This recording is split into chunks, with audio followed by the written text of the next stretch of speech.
O objetivo desta aula é apresentar a taxonomia dos sistemas nervosos proposta por Ivan Pavlov. Essa classificação é, na verdade, uma descrição de diferentes tipos de temperamento com base no funcionamento do sistema nervoso. Ao longo dos seus estudos sobre condicionamento reflexo, Pavlov observou que, dependendo da combinação de determinadas características do sistema nervoso, cada animal experimental, frequentemente Pavlov investigava o reflexo condicionado utilizando cães, então cada cão apresentava uma reação diferente ao processo de condicionamento reflexo em função dessas propriedades ou características de sistemas nervosos.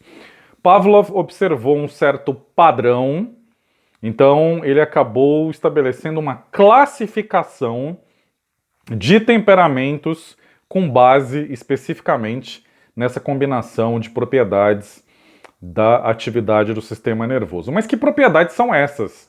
Ora, são 3 propriedades, pessoal. Eu, inclusive, já falei de uma delas, que é a intensidade, que diz respeito à força de excitação e à força de inibição, na última aula presencial, na semana passada. Só que Pavlov descreveu 3 propriedades essenciais ou fundamentais do sistema nervoso.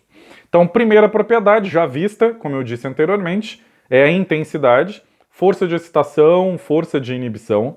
Segunda propriedade é a questão do equilíbrio, ou seja, se a atividade cortical é capaz de manter-se razoavelmente constante, estabelecendo uma relação de equilíbrio entre a excitação e a inibição.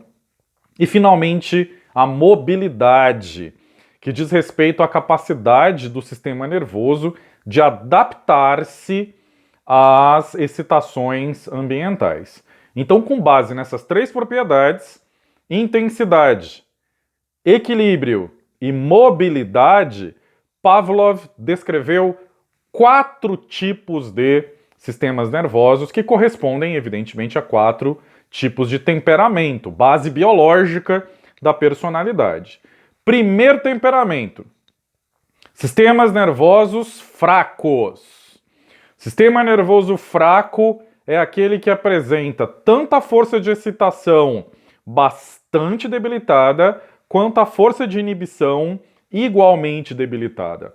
Então, esses sistemas nervosos corresponderiam àqueles animais, aquelas pessoas letárgicos, bastante inertes, corresponderiam na classificação clássica da doutrina dos humores de Hipócrates Galeno ao tipo melancólico. Vocês lembram lá da classificação do Hipócrates Galeno da filosofia? O que é o tipo melancólico, pessoal? Tipo melancólico é aquela pessoa que não reage ao mundo, não reage à estimulação, é aquele tipo de pessoa mais letárgica realmente, né? Então, primeira classificação de Pavlov de sistemas nervosos, sistema nervoso fraco, que corresponde ao tipo melancólico do Hipócrates Galeno. Vou sempre fazer essa relação, porque o próprio Pavlov estabeleceu essa correlação entre seus tipos de sistemas nervosos ou temperamentos e a classificação Hipócrates Galeno. Segunda classificação, então já eliminei o sistema nervoso fraco, força de inibição baixa, força de excitação baixa, e agora vou falar dos fortes. Sistemas nervosos fortes podem ser subdivididos inicialmente com relação ao equilíbrio.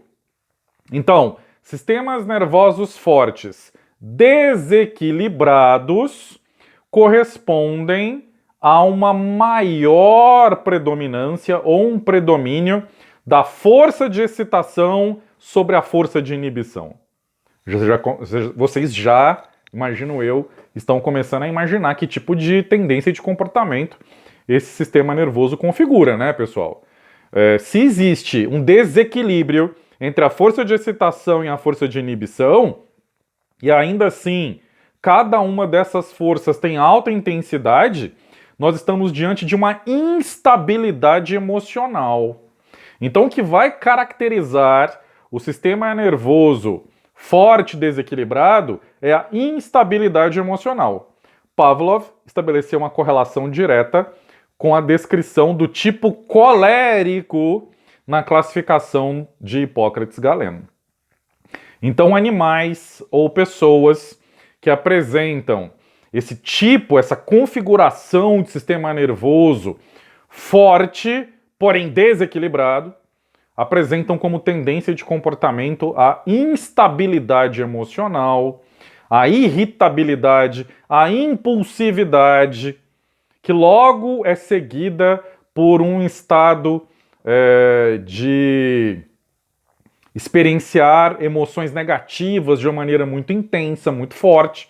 Mais para frente nós vamos associar isso com o quê? Neuroticismo. Guarda isso, que quando eu for falar sobre os 5 grandes fatores da personalidade, eu vou retomar esse raciocínio. Tá, pessoal? Então, segunda classificação de sistema nervoso, segundo Ivan Pavlov. Sistemas nervosos fortes, porém desequilibrados. Correspondem ao tipo colérico da doutrina dos humores de Hipócrates-Galeno. Terceira classificação de sistema nervoso, conforme Ivan Pavlov. Saímos dos sistemas nervosos fracos, chegamos aos sistemas nervosos fortes, falei do desequilibrado, agora eu vou falar dos 2 tipos equilibrados, que vão variar conforme a mobilidade, que é aquela capacidade de adaptação.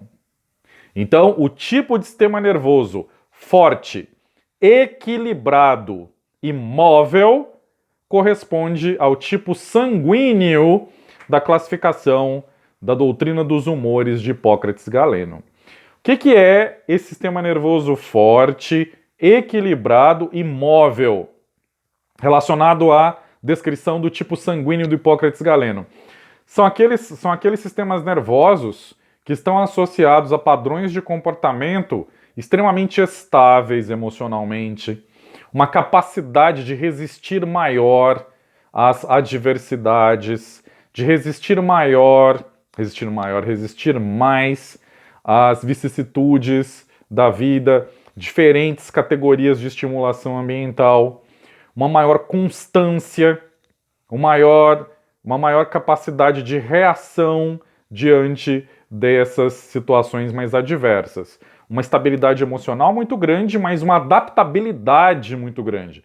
Se a situação requer ação, esse sistema nervoso ele está bem configurado para levar o organismo que o possui a adaptar-se a essa necessidade de ação.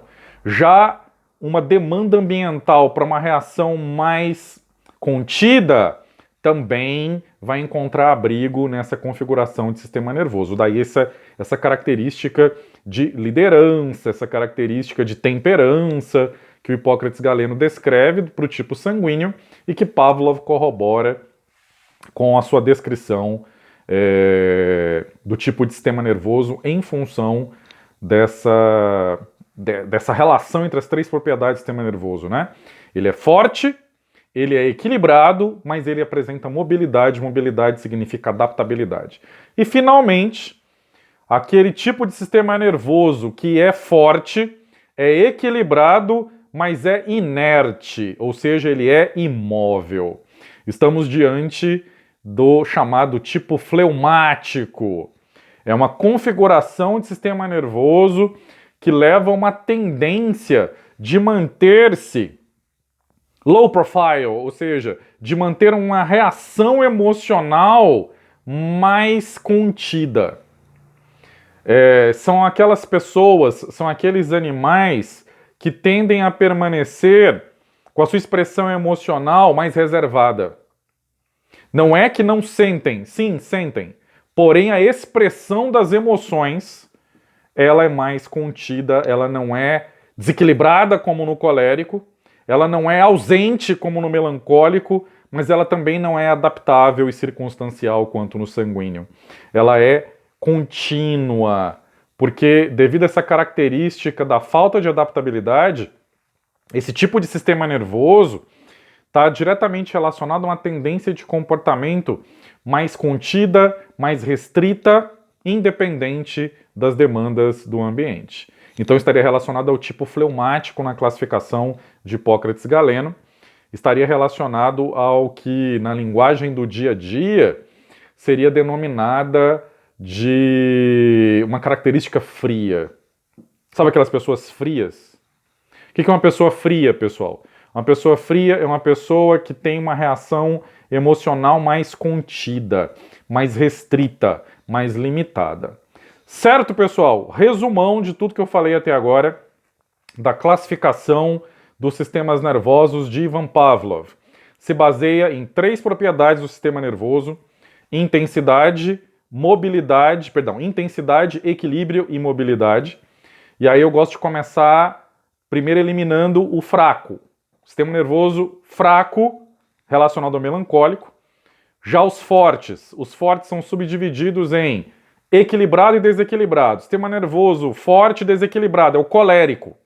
Sistemas nervosos fortes, equilibrados, subdividido em móvel ou inerte. O móvel é o sanguíneo, o inerte é o fleumático. Eu gostaria de apresentar a vocês agora algumas características relacionadas a aspectos neurofisiológicos e algumas correlações clínicas descritas por Ivan Pavlov com relação a cada um desses tipos de temperamento, né? Cada um desses tipos de sistemas nervosos que ele descreveu.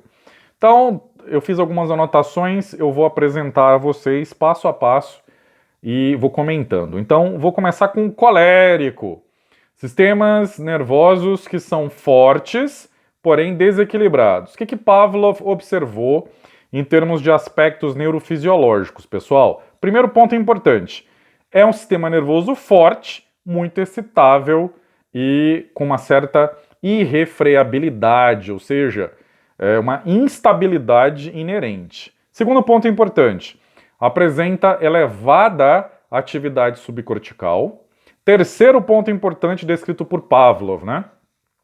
Os reflexos condicionados formados nesse tipo de sistema nervoso são intensos, né? São fortes, porém cedem lugar frequentemente a reações subcorticais. Por isso a instabilidade inerente ao tipo colérico, né? Quarto ponto levantado pelo professor Pavlov. Os reflexos condicionados nesse tipo de sistema nervoso formam-se às vezes mais lentamente do que nos cães que apresentam um temperamento mais equilibrado, né? Quinto ponto, as reações inibitórias são pouco firmes e o seu efeito é inconstante, por isso que a tendência de comportamento é de instabilidade, pessoal. Observem que o comportamento é a expressão da atividade do sistema nervoso, né?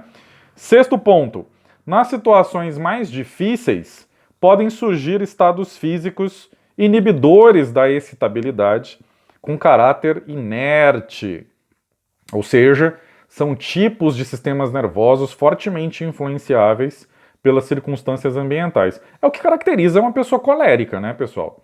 É uma pessoa que, no momento, ela tá te xingando, no momento, ela tá querendo bater em você, passa 40 minutos, 50 minutos, ela tá chorando, pedindo desculpas e tá proclamando o amor contínuo e perene em relação a você, né?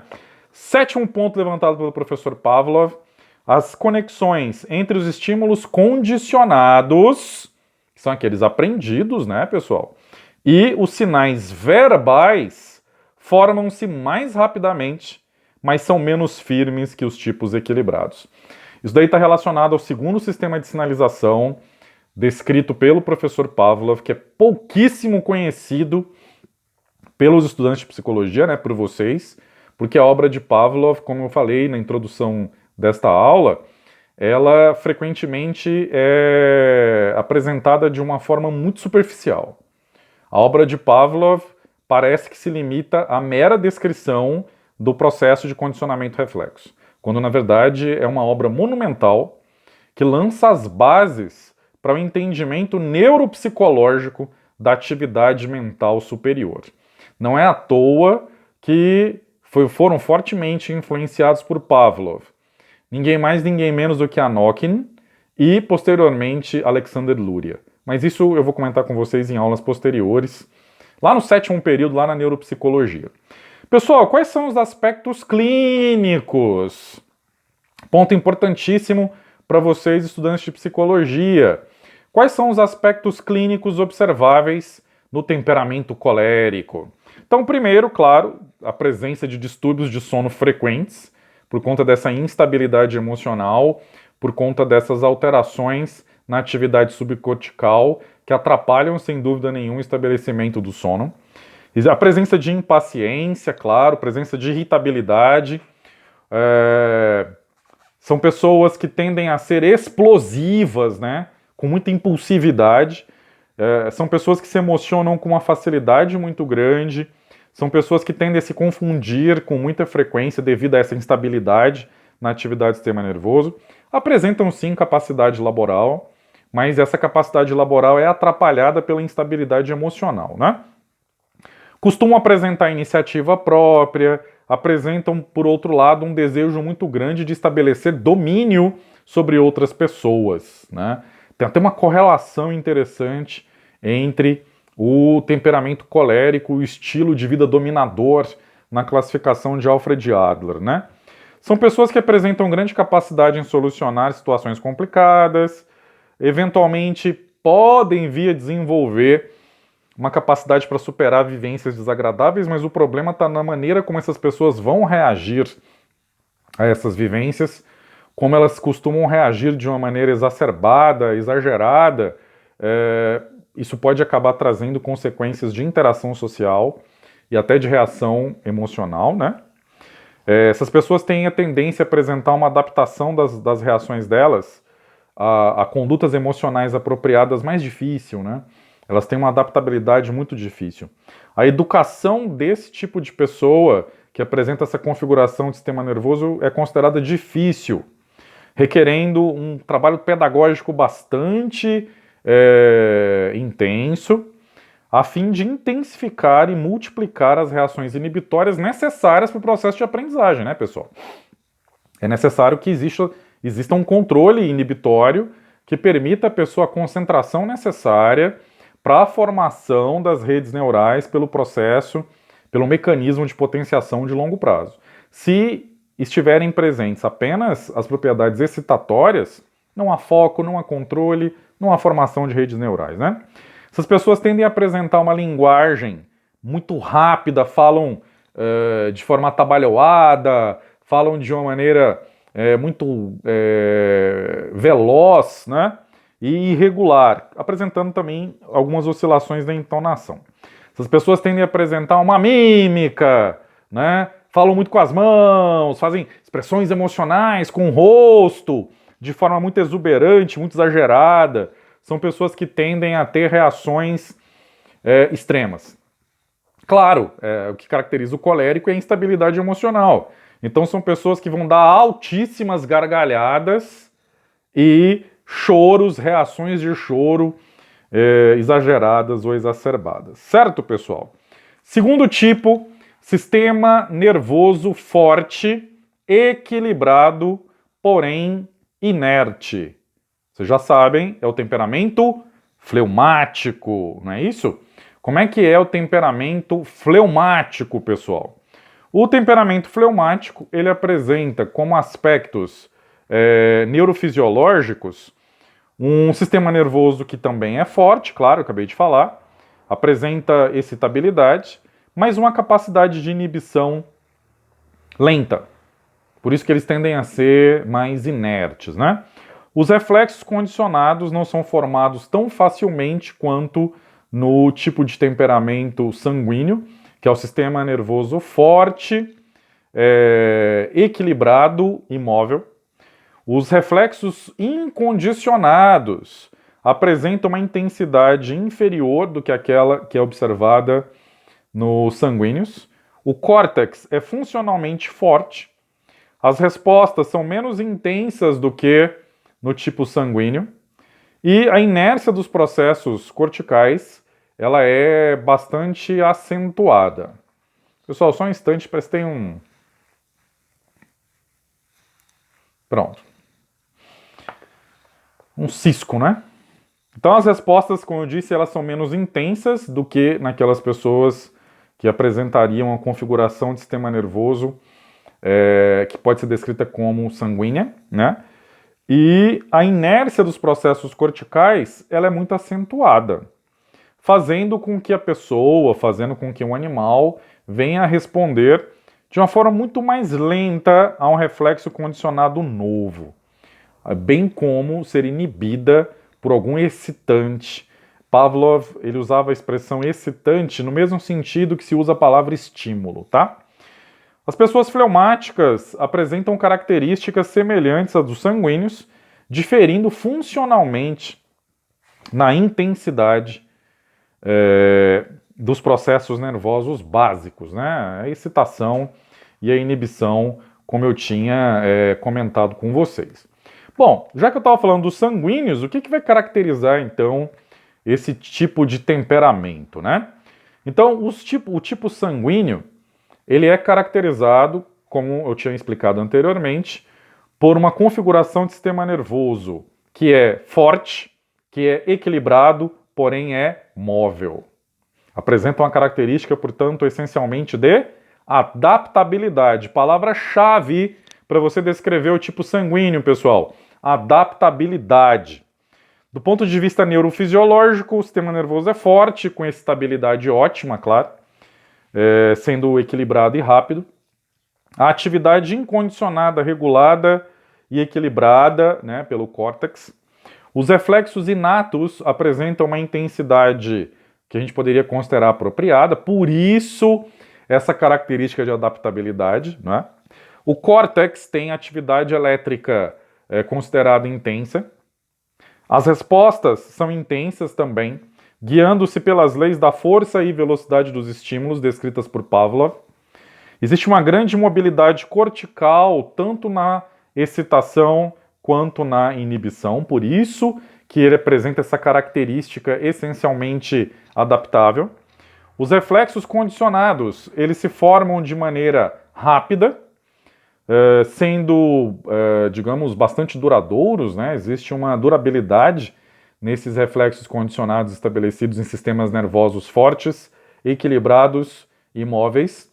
As reações inibidoras condicionadas, elas vão ser formadas de uma maneira mais rápida, com grande força inibitora ou inibitória, daí a tendência a um comportamento mais adaptativo.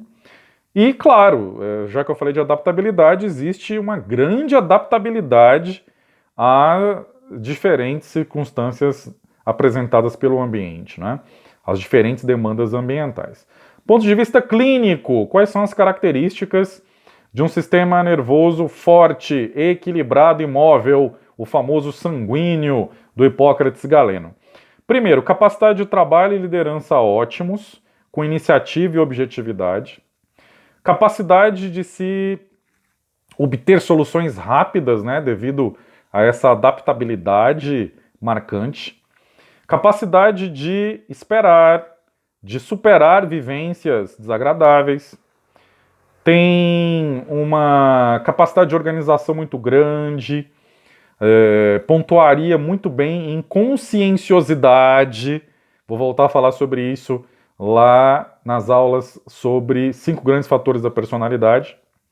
É um sistema nervoso relacionado a um ânimo mais constante, não é? A uma perseverança maior na realização das atividades do dia a dia. Sistemas nervosos fortes, equilibrados e móveis estão relacionados a uma tendência de comportamento de maior estabilidade no dia a dia, de maior perseverança, de uma capacidade de realizar de forma contínua o esforço necessário para realizar toda uma série de tarefas, né? Tarefas mais repetitivas, o que é típico do nosso cotidiano, né? Existe uma grande rapidez na adaptação a novas situações. Claro, o que caracteriza esse tipo de temperamento é a adaptabilidade. São pessoas que, olha o detalhe interessante, pessoas que adormecem e acordam com facilidade. Costumam ter bons sonos, digamos assim, né? Costumam ser menos suscetíveis a distúrbios do sono. O pensamento dessas pessoas tende a ter uma variabilidade maior, devido a essa capacidade de adaptação. Então, são pessoas com abertura à experiência bastante interessante também. Apresentam temperamento vivo, são pessoas que têm um bom humor de forma geral. São pessoas que têm uma capacidade, então, de adaptabilidade bastante importante.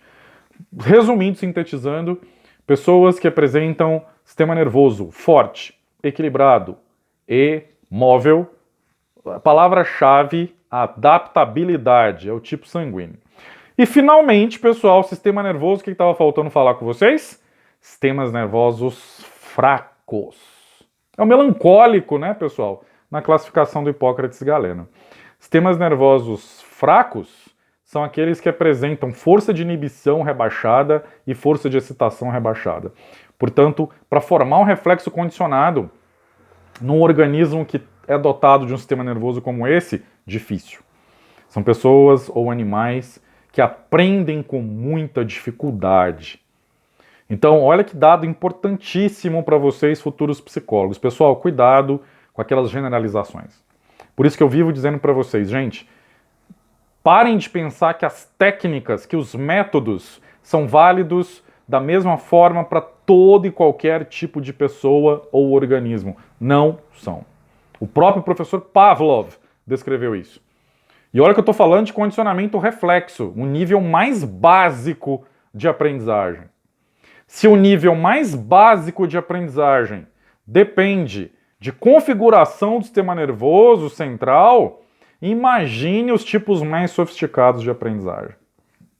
Então, não é todo o organismo que vai reagir da mesma forma, da mesma maneira, os diferentes tipos, as diferentes técnicas ou os diferentes métodos que os psicólogos vão empregar. Tem que se ter uma análise muito peculiar, uma análise muito idiosincrásica, ou seja, cada paciente deve ser analisado de uma maneira exclusiva, para se adaptar o método a ele, não o paciente ao método que você tem cristalizado aí na sua caixa de ferramentas conceitual, digamos assim, né?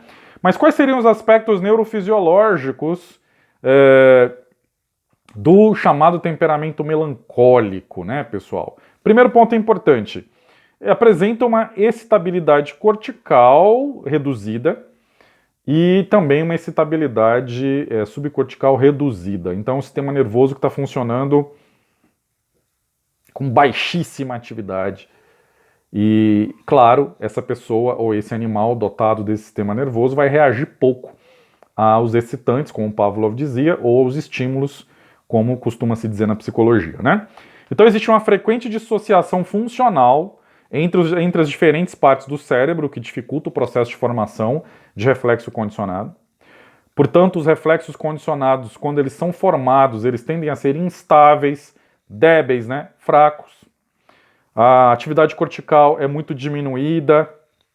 São organismos que tendem a apresentar um rebaixamento de humor constante, né? Uma depressão emocional, digamos assim. Existe uma generalização da irradiação da inibição cortical, o que faz com que sejam sistemas nervosos muito pouco adaptativos, que reagem muito pouco aos excitantes ou estímulos. Portanto, a formação dos reflexos condicionados é lentíssima, é muito demorada, requer bastante, requer uma frequência mais elevada de emparelhamentos entre estímulos para que seja formado o reflexo condicionado. E claro, né, existe a predominância da inibição externa, né? Aquele processo que Pavlov descreve, que quando o sistema nervoso ele está sob estimulação intensa, estimulação externa intensa, para que haja uma proteção do sistema nervoso, ele entra numa espécie de modo de inibição, que é para proteção fisiológica dos nossos neurônios, né? Então, pessoas e animais, né, que apresentam esse tipo de sistema nervoso tendem a ter fortíssima inibição externa, ou seja, a intensidade do excitante ou do estímulo que leva a essa inibição é mínima. Então, vocês já estão imaginando que é por isso que essas pessoas apresentam essa característica letárgica, né? Essa característica de pouca reatividade. Então, quais são os aspectos clínicos de uma pessoa que apresenta um sistema nervoso fraco? Baixíssima força de excitação, baixíssima força de inibição. Primeiro, cansaço fácil e rápido, evidentemente, uma fadiga muito constante. Essas pessoas elas deixam de reagir a situações que exigem sobrecarga, evidentemente. Elas apresentam falta de iniciativa, elas não têm perseverança, elas não se mantêm ativas para a realização de um objetivo ou de uma meta. Embora tenham capacidade de alcançar determinadas metas, elas não têm a constância e perseverança necessárias para atingi-las. Elas apresentam uma grande perda na capacidade de solucionar problemas, claro, porque o sistema nervoso delas está sempre funcionando com a baixíssima atividade cortical. As pessoas têm pouca resistência a eventos traumáticos, claro, né? As pessoas têm baixíssima capacidade de adaptação.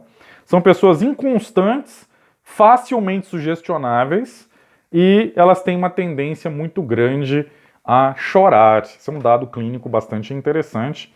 São pessoas que têm uma tendência muito grande a chorar e mesmo o choro delas é um choro mais contido, como se você percebesse assim que ela não tem vontade de chorar direito.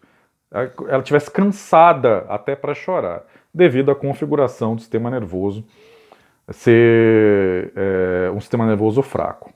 Então, pessoal, essas foram as principais características da classificação dos sistemas nervosos proposta por Ivan Pavlov. Na aula presencial de hoje à noite eu vou esclarecer as dúvidas que eventualmente vocês tiveram assistindo a este vídeo. Bons estudos!